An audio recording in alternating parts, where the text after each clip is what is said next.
Welcome back to Africa Express. We are still talking with Western Union.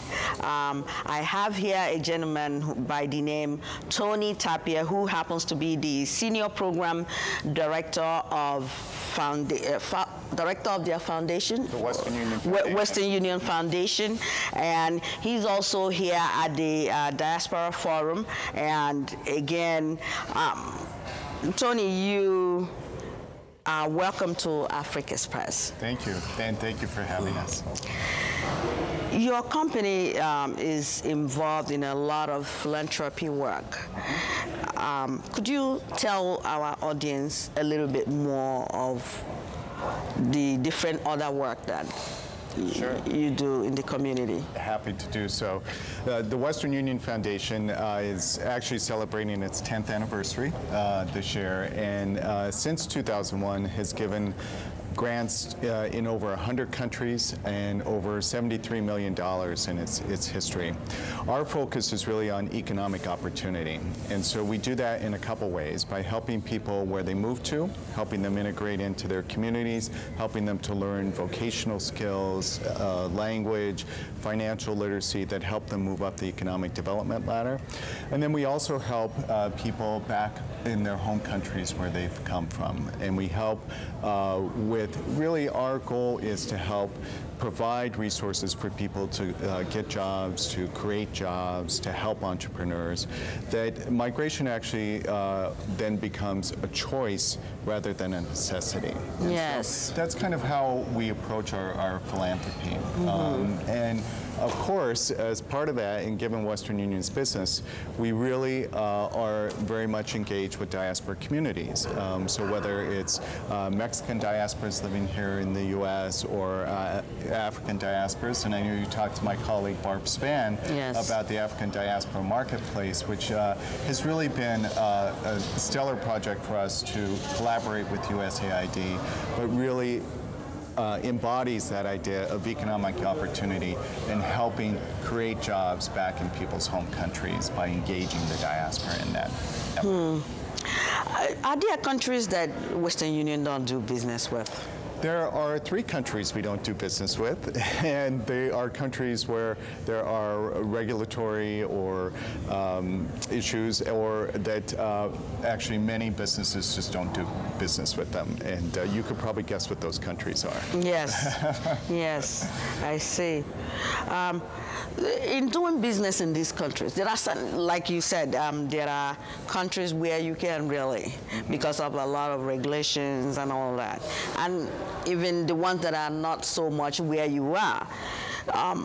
What challenges do you see when you get into a country, especially a country that is underdeveloped?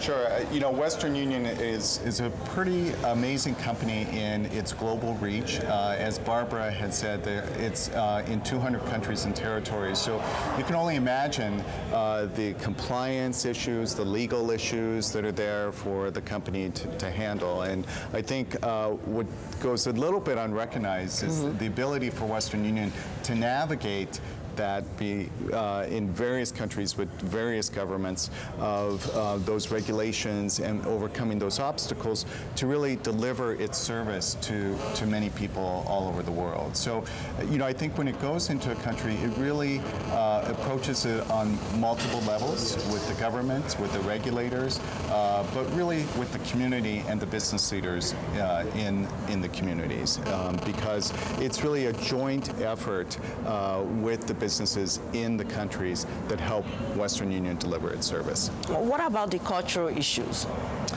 What's amazing to me, while Western Union is headquartered in the U.S., its leaders are very much regionalized all over the world. So as a business, Western Union hires local companies to deliver its service, but more importantly, what we call our frontline associates. And those are the people who interact on a day-to-day basis, who are from the communities. It's very localized in its service delivery. As I was just talking to Barbara, she mentioned something which I'm really eager to hear about. She talked about the solar stove project in Uganda. Could you tell me a little bit more about that? I'd be happy to. As Barbara mentioned, the African Diaspora Marketplace was a business competition with USAID.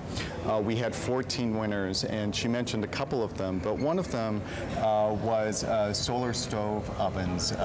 And it just incredible story because it allows people to use solar ovens to do their cooking and helps also the environment because it prevents deforestation for cooking. So it's kind of got a multiple purpose there.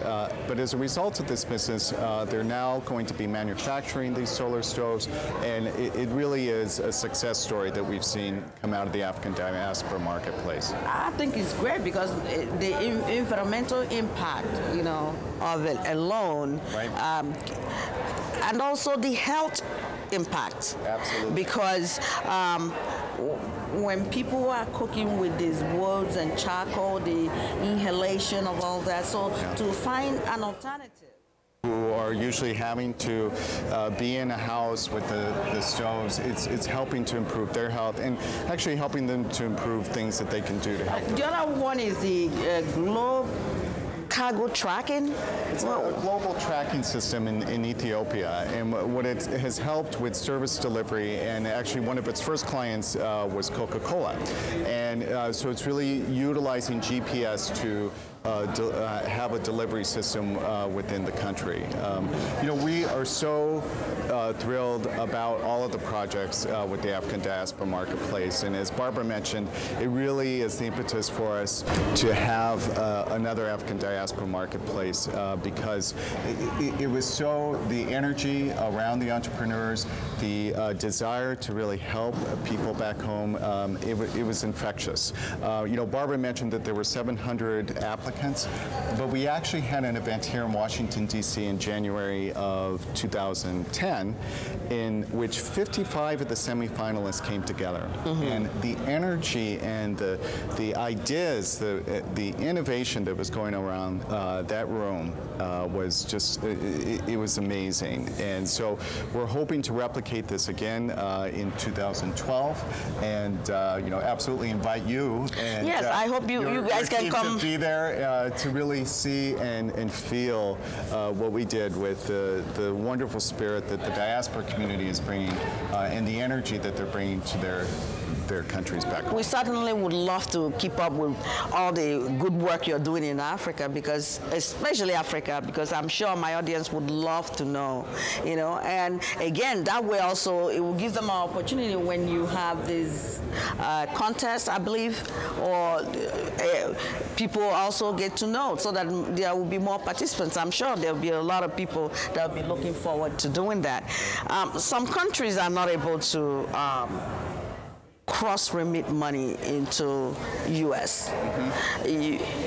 Most of the time you have the foreign countries, the Westerner be able to send money there, but to get money over here, they find it difficult. What is the hindrance, and what could be done to change this? As we mentioned earlier, there are lots of hindrances around legal or regulatory reform. So, Western Union is constantly working to break down some of those barriers to really allow our customers to have better service. But in addition, there are also new channels that Western Union is working on, whether that's using mobile phones, prepaid cards. We have a new business that allows small, medium enterprises it's called Western Union Business Solutions, and allows those small to medium enterprises, those small businesses, to send money from account to account, helping them keep their costs down, but again, providing a spectrum of services that really go beyond just what you see every day at the Western Union store, the actual physical location, and really moving to more electronic channels as well. So having that as a value-added service. Okay. There's something you mentioned. You mentioned the account to account. That has not been in place until recently. You're very observant. Yes, you're correct. It's a new service called Western Union Business Solutions, and it is very much tailored towards small businesses to help them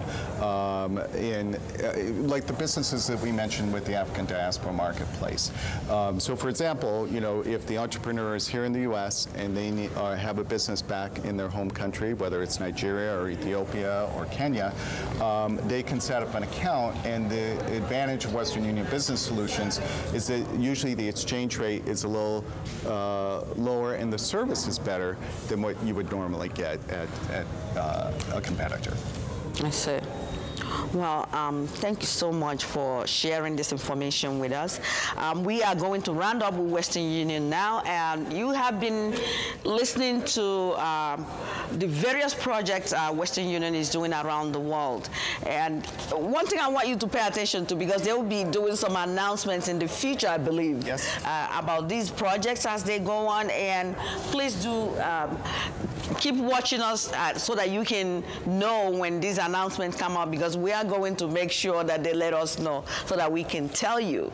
You can be a participant in these projects, because I think it's a good thing, because the ones that they've done so far, saving life, improving environment, it's a good thing. So if you're out there and you're an entrepreneur or somebody who wants to improve things in your community, in your village, keep watching us to see when Western Union is going to announce their next project. Again, thank you, so for being much on Africa Express. You're welcome. Thank you.